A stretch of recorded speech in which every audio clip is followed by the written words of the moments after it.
विधेयक जब भी राजभवन से लौटता है, आपके सचिवालय में जाता है, उसमें कारण रहता है कि हम इस कारण से पॉइंट वाइज कि हम वापस कर रहे हैं। कल जेएमएम जो यहाँ सत्ता की पार्टी है, उसने आरोप लगाया कि ऐसा कोई इस बार नहीं आया है, सिर्फ लिखा गया रिफ्यूज्ड, रिजेक्टेड। आपके पास पड़ा हुआ है मामला नेता प्रतिपक्ष का, बाबूलाल जी का, आप सुनवाई भी पूरा कर चुके हैं। क्या ऐसी मजबूरी है? कल बाबूलाल जी सदन में कह दिए कि स्पीकर साहब जानबूझ के लेट कर दे रहे हैं। क्या ये बात उचित है या आपकी जातीय मजबूरी है, दल में रहने का दलदल है, इस वजह से आप ऐसा करते हैं, या आपको लगता है कि ये सब आरोप मेरे ऊपर झूठे हैं? पे हत्या का आरोप लगने से आप बच गए। 3 विधायकों का जो मामला कांग्रेस का गया था, मुझे याद है कि उस दौरान कांग्रेस पार्टी आप पे पूरा दबाव बनाई थी कि इनका फैसला तुरंत कर दीजिए, निलंबन। अब कांग्रेस ने उनका वापस ले लिया है निलंबन। पार्टी कह रही है कि आपसे भी आग्रह करेगी कि वो केस वापस लेने। इस तरीके के सिचुएशन को आमतौर पे एक स्पीकर कैसे हैंडल करते हैं? क्या बतौर स्पीकर आपके लिए ये बुरे दिन नहीं है कि राज्य में जो महिला आयोग है, सूचना आयुक्त है, लोकायुक्त की नियुक्ति 3 कमेटी में से सिर्फ 2 ही कमेटी कर ले? लोकतंत्र का मंदिर एक बार फिर से सजदर कर तैयार है, ताकि जनता के मुद्दे उसमें उठेंगे और कुछ सल्यूशन निकल कर आएगा। लेकिन अमूमन कई सालों से, कई वर्षों से ऐसा ना तो यहाँ दिखता है और ना ही केंद्र में। विपक्ष इस बात को लेकर अडिग रहता है कि सरकार इसी मुद्दे पर वार्तालाप करे, सत्ता पक्ष कहती है कि हम अपना बिजनेस पूरा करेंगे। इसी के बीच जनता के सवाल हर बार की तरह कूड़ेदान में चले जाते हैं। जो कुछ उठ पाता है हो पाता है, नहीं हो पाता है तो भाग्य भरोसे है। वैसे ही मंदिर में भाग्य विधाता जो इनको कहा जाता है, जो सभी को संरक्षण देते हैं, चाहे वो सत्ता पक्ष के हो चाहे विपक्ष के, वो स्पीकर कहलाते हैं, जो अभी हमारे साथ हैं, झारखंड के स्पीकर रविंद्र नाथ महतो जी। सर, कई सवाल उठता है, वो सवाल का आप जवाब तो नहीं देंगे। एक तो होता है कि छोटा सत्र कोरम पूरा कि भाई 6 महीना में कर लेना है, नहीं तो फिर लीगली ही है आप। लेकिन कई बार से हम देख रहे हैं कि आप सर्वदलीय बैठक कराते हैं जब सत्र शुरू होने से पहले। उसमें एक बड़ा हिस्सा जो बीजेपी है, वो अपना कोई रिप्रेजेंटेटिव भेजता ही नहीं। एक बार गलती से सीपी सिंह गए थे, फिर वो भी बंद कर दिया। तो आपको नहीं लगता कि आप उसके बाद पहल भी नहीं करते अपनी ओर से कि भाई आओ मेरा बात तो सुन लो, करना तो तुमको अपने मन का है? वैसा आप करते नहीं कभी? नहीं, ऐसा करने का नहीं है। सत्र आहूत होने के पूर्व ही हम लोग सारे दलों को पत्र भेजते हैं। हमारा विधानसभा सचिवालय से पत्र जाता है और उस पत्र के मार्फत सारे दल के लोग आते हैं और हाउस का जो बिजनेस तय होता है उस विषय पर सारे लोग अपना अपना चर्चा करते हैं और चर्चा करने के क्रम में उसको हम लोग आखिरी रूप देते हैं और उसी के हिसाब से सदन चलता है। और जो विपक्ष को आपने, भले ही विधायक दल के बैठक में न पहुँचे, लेकिन जब फिर से हम लोग कार्य मंत्रणा में उस विषय पर चर्चा करते हैं तो कार्य मंत्रणा के बैठक में सारे दल के सारे माननीय विधायक, सारे सदस्य, सारे आमंत्रित सदस्य, सारे लोग उपस्थित होते हैं। तो हम लोग कार्य मंत्रणा के बैठक से ही अपना काम चलाने का प्रयास करते हैं। ठीक है, एक और ये बात हो रहा है कि विधेयक जब भी राजभवन से लौटता है, आपके सचिवालय में जाता है, उसमें कारण रहता है कि हम इस कारण से पॉइंट वाइज कि हम वापस कर रहे हैं। कल जेएमएम जो यहाँ सत्ता की पार्टी है, उसने आरोप लगाया कि ऐसा कोई इस बार नहीं आया है, सिर्फ लिखा गया रिफ्यूज्ड, रिजेक्टेड। क्या ये बात सही है 100% कि आपके पास जो पहुँचा उसमें कोई कारण नहीं है? नहीं, मेरे पास तो नहीं पहुँचा है। हमको आप ही लोगों के माध्यम से सुनने को मिला है कि राजभवन से सीधे सरकार के पास आया है। उसमें न कोई संदेश है, न कोई संलेख है। और राजभवन से जिस विधेयक को वापस विधानसभा को आना चाहिए वो विधानसभा को अभी तक नहीं पहुंच पाया है। सचिवालय में आपने पता कर लिया? जी जी जी जी जी।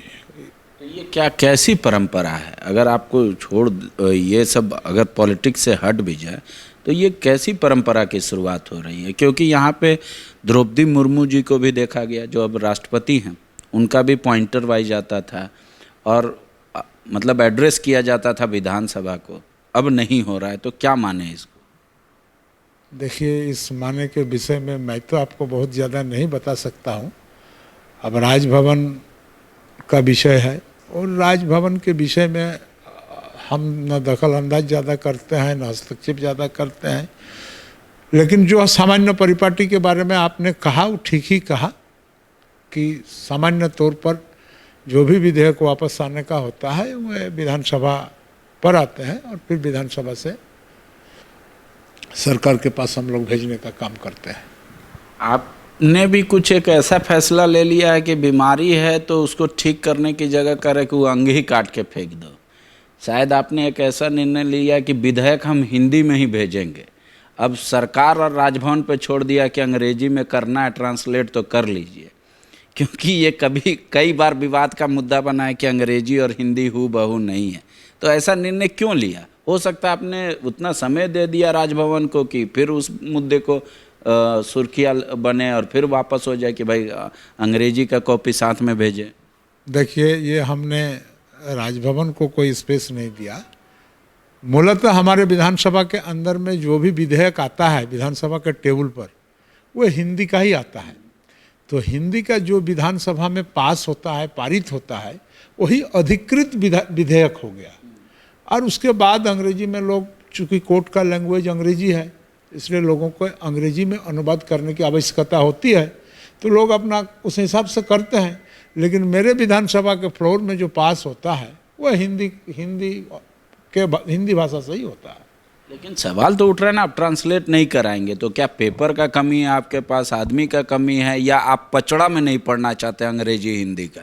देखिए, आपको हम बता दें, ये मेरे विषय नहीं है। ये विषय स्पष्ट रूप से राजभवन का और सरकार का है। तो अब जो मामला उठ के आ रहा है कि सरकार, जो सत्ता पार्टी है वो बोल रही है राजभवन बीजेपी का स्क्रिप्ट भेजता है, आप पे भी बीजेपी आरोप लगाती है कि आप सत्ता पक्ष की तरह काम करते, स्पीकर की तरह काम ही नहीं करते। तब तो एक दूसरे को सब आरोप करते रहेंगे, दोषारोपण, और कुछ हल ही नहीं निकलेगा। देखिए, आरोप और प्रत्यारोप कोई भी कर सकता है, वो अलग विषय है। लेकिन इस विषय के बारे में जिनको जानकारी है वो निश्चित रूप से समझते हैं जो उनके आरोप में कितना सत्यता है, कितना सच है, इस विषय को तो जानने वाले लोग जान ही लेते हैं। तो भले ही आप हम पर आरोप लगाएं या हम किसी पर आरोप लगाएं, आरोप में कितना दम है इस विषय पर आलोचना करने वाला व्यक्ति और समझने वाला व्यक्ति इस विषय को निश्चित रूप से समझते हैं। क्या बतौर स्पीकर आपके लिए ये बुरे दिन नहीं है कि राज्य में जो महिला आयोग है, सूचना आयुक्त है, लोकायुक्त की नियुक्ति 3 कमेटी में से सिर्फ 2 ही कमेटी कर लेगा? 1 महीना में सरकार ने कहा है, हाई कोर्ट को आश्वस्त किया कि हम कर लेंगे। आपके पास पड़ा हुआ है मामला नेता प्रतिपक्ष का, बाबूलाल जी का, आप सुनवाई भी पूरा कर चुके हैं। क्या ऐसी मजबूरी है? कल बाबूलाल जी सदन में कह दिए कि स्पीकर साहब जानबूझ के लेट कर दे रहे हैं। नहीं, बाबूलाल जी का कहना हम तो अस्वीकार नहीं कर रहे हैं। चूँकि एक ही दल का इसी तरह का मामला और भी था और सबको समान रूप से सुनना पड़ा, और समय को भी आपने देखा होगा कि कुछ तो कोरोना काल के चलते ये समय भी हम लोगों को व्यय हो गया। उसके बाद जो भी निर्णय आया, फिर भी माननीय उच्च न्यायालय के समक्ष भी लोगों ने जाने का काम किया। हम लोगों ने कुछ दिन उच्च न्यायालय के तरफ भी उम्मीद लगाए कि वहाँ से भी कुछ हम लोगों को आ सकता है। तो इस तरह से होते होते प्रकरण में विलंब तो सही मायने में हुआ है, इसको अस्वीकार नहीं किया जा सकता है। लेकिन अब वो बाबूलाल जी को पार्टी ने प्रदेश अध्यक्ष भी बना दिया है। अभी तक वो विधायक दल के नेता भी हैं, पर आपके यहाँ से जो फैसला आना है उसके इंतज़ार में वो कई साल निकाल दिए। आएगा या नहीं आएगा? या जो पिछली सरकार के दौरान स्पीकर पे आरोप लगा कि 4.5-5 साल बिता दिए फैसला देने में, वही आरोप आप भी लेकर विदा होंगे इस कुर्सी से? देखिए, पिछले का अलग विषय था, ये अलग विषय है। दोनों विषय में अंतर है और मामला सही मायने में जटिल है। जटिल है इसलिए निर्णय लेने में विलम्ब हो रहा है।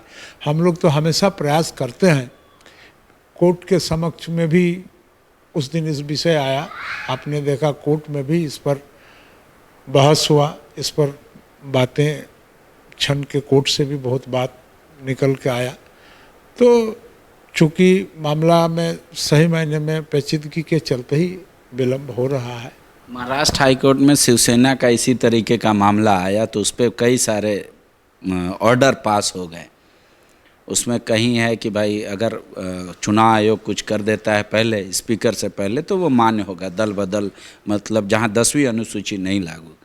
तो क्या अब उनका मिला के आप उनको मंगा के अध्ययन करने के बाद फैसला देंगे, या आपको लगता है कि नहीं भाई कोर्ट तो हस्तक्षेप कर ही नहीं सकता स्पीकर कोर्ट पे, तो आप जो स्वतंत्र हैं वही निर्णय लेंगे? नहीं, महाराष्ट्र के कोर्ट में क्या निर्णय हुआ क्या निर्णय नहीं हुआ इस विषय पर हमको बढ़िया से जानकारी नहीं है। हम लोग प्रयास करेंगे कि महाराष्ट्र उच्च न्यायालय में भी क्या न्याय निर्देश निकला है, न्यायाधीश को अध्ययन करने के बाद देखेंगे। इसके परिप्रेक्ष्य में अगर हम लोग को भी करना पड़ता है तो हम लोग करेंगे। एक आखिरी सवाल है, बार बार हर कोई आरोप लगा रहा है खासकर विपक्ष से कि आप सत्ता के इशारे पर और काम करते हैं। क्या ये बात उचित है या आपकी जातीय मजबूरी है, दल में रहने का दलदल है, इस वजह से आप ऐसा करते हैं, या आपको लगता है कि ये सब आरोप मेरे ऊपर झूठे हैं? देखिए, आरोप लगाने वाला आरोप लगाते ही रहते हैं, लेकिन ऐसा कोई दृष्टांत उनके पास नहीं है कि जिस दृष्टांत को प्रमाणीकृत रूप से कह सकते हैं कि आसन या स्पीकर किसी दल के बात पर, ये सत्ता पक्ष के बात पर अपना काम कर रहे हैं। बोलते विपक्ष को सुनना पसंद नहीं करते, जब कड़ा होने लगता है फैसला तो टाइम हो गया करके बैठा देते। नहीं, सत्ता पक्ष को ज़्यादा मौका देते हैं। ऐसा नहीं है। आप देखेंगे प्रोसीडिंग को, अगर उल्टा करके देखेंगे तो विपक्ष का ऐसा कोई भी माननीय सदस्य नहीं है जो हमको लगता है कि इस आरोप हम पर लगा सकते हैं। हमने विपक्ष को पर्याप्त अवसर दिया और पर्याप्त अवसर उन लोगों ने उपयोग किया विधानसभा के अंदर में और लोगों को बोलने का काम किया। ऐसा बात नहीं है कि विपक्ष को हम बोलने ही नहीं देते हैं। एक आखिरी सवाल है मेरा, आप पे हत्या का आरोप लगने से आप बच गए। 3 विधायकों का जो मामला कांग्रेस का गया था, मुझे याद है कि उस दौरान कांग्रेस पार्टी आप पे पूरा दबाव बनाई थी कि इनका फैसला तुरंत कर दीजिए, निलंबन। अब कांग्रेस ने उनका वापस ले लिया है निलंबन। पार्टी कह रही है कि आपसे भी आग्रह करेगी कि वो केस वापस लेने। इस तरीके के सिचुएशन को आमतौर पे एक स्पीकर कैसे हैंडल करते हैं, जब उनके दिमाग में एक दल का भी प्रेशर होता है, सत्ता का भी प्रेशर होता है, तो कैसे हैंडल करते हैं? देखिए, स्पीकर को तो सबसे पहले ये सोचना होगा कि चाहे किसी भी दल के माननीय सदस्य क्यों न हो, वो एक विधायक है और विधायक बनने का जो प्रक्रिया और परिपाटी है वो एक स्पीकर भली भांति से समझता है। इसलिए कोई कुछ कह दे और कहने के क्रम में अगर उन्हीं के कहने का या उन्हीं के इशारे पर अगर कुछ कर दें तो आपका पूर्व का जो बात आपने हमारे समक्ष ने कहा फिर इसी तरह का आरोप लगता है। इसीलिए हमने वेट एंड वॉच का स्थिति को अपनाया। उनके जो आवेदन उन लोगों के विरुद्ध हमारे पास भेजा, उस आवेदन में कितना दम है, कितना सत्यता है, इसको जांचने का काम किया और इसीलिए इसमें भी विलम्ब किया। तब तक लोगों के सोच में अगर कुछ बदलाव आया तो अच्छी बात है। शुक्रिया। अब बाबूलाल जी पे फैसला ना आना, क्या विपक्ष जो कह रहा है कि नहीं चाहते नेता प्रतिपक्ष, ये कारण है, या एक तरीके से ये अभयदान भी है कि उनको फिर से चुनाव लड़ने की ज़रूरत नहीं पड़ी या इतने साल विधायक रह गए, क्योंकि अगर फैसला उनके एडवर्स आता तो वो पूर्व विधायक हो जाते हैं। दोनों का परिभाषा सही है, आपके मन में क्या जचता है वो आप लिखिएगा कमेंट बॉक्स में ज़रूर। शुक्रिया। बायोम जो है मेडिकल प्रिपरेशन का एकमात्र संस्थान जहां है complete digital classrooms, video lectures, student tracking system, library facility and 100% result oriented rankers batch. Biome, Hinoo एवं नगरा टोली, रांची।